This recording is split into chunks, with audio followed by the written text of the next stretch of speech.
கூட்டுறவு மற்றும் பொதுத்துறை சர்க்கரை ஆலைகளுக்கு கரும்பு வழங்கிய விவசாயிகளுக்கு நிலுவைத் தொகையை வழங்க 97 கோடியே 97 லட்சம் ரூபாயினை ஒதுக்கீடு செய்து தமிழக அரசு அரசாணை வெளியிட்டுள்ளது.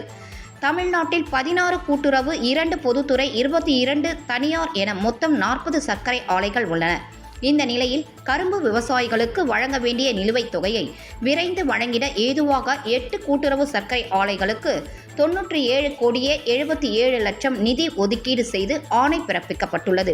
மேலும் இத்தொகை சம்பந்தப்பட்ட கூட்டுறவு சர்க்கரை ஆலைகள் மூலம் தொடர்புடைய விவசாயிகளின் வங்கிக் கணக்கிற்கு விரைவில் அனுப்பப்படும் என்று தெரிவிக்கப்பட்டுள்ளது.